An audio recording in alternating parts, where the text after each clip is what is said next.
So for me, Ghost Recon Online is really about trying to capture what it feels like to be a Special Forces guy.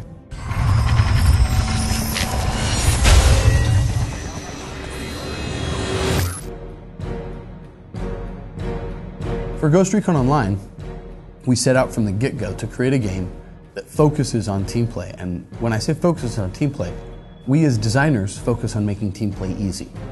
So the goal we have in Ghost Recon Online is that it's easier and more beneficial to play as a team than it is to play as a lone wolf.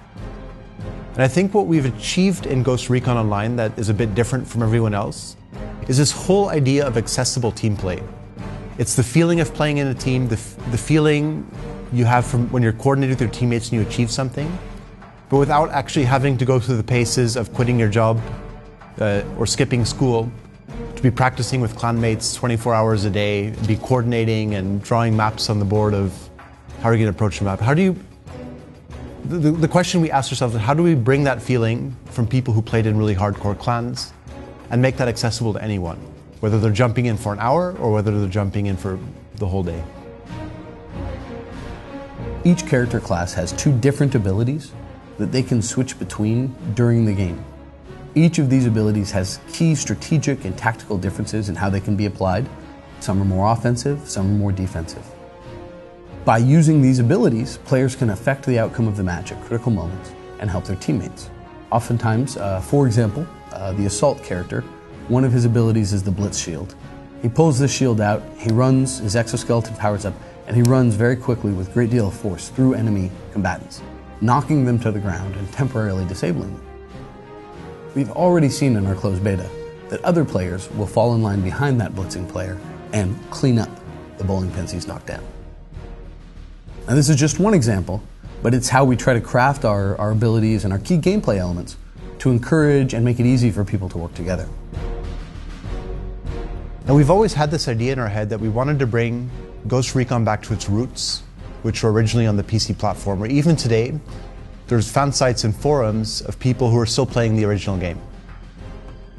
And with a free-to-play game, we really like the idea of being able to break down that barrier, where if I'm enjoying myself, an hour later, one of my friends can come join me with the same kind of easy entry flow that I had. And that makes free-to-play games very social by nature, and really removes a lot of the stress of where do I spend my hard-earned money? Where do I break open the piggy bank?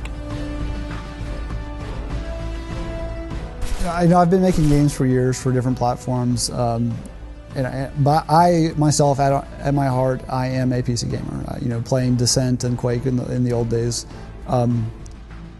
For me, there's not a whole lot of things that need to be different between a console and a PC, but by approaching the development from a PC side, I really focus on responsiveness in the controls.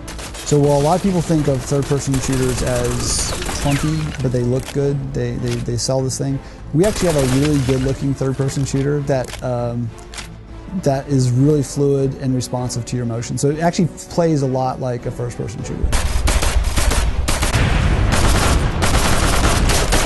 Any PC gamer out there would tell you the map is what makes that experience, right? And for me, as a game designer and also as a level designer, it is half of my gameplay.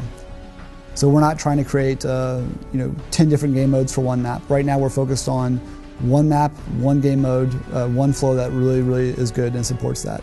And I think that's a pretty big differentiator for us from lots of other games out there. They'll tout 22 different game modes and they'll have 6 maps and you play, and none of them necessarily play well. So by us focusing on our map design with one game mode, it actually allows us to achieve the best possible flow and kind of team play that we can with that map design. From the quality of the controls, the quality of the assets, your characters in Ghost Recon Online, we want to build that high quality experience, an experience that doesn't feel like a free-to-play game, that just feels like a game. Because right now, in this day and age, that's what matters. The access to a game that's fun, that you enjoy. Labels aside, that's what we're here to do, is create a game. Quality, engaging, fun experience you want to come back to.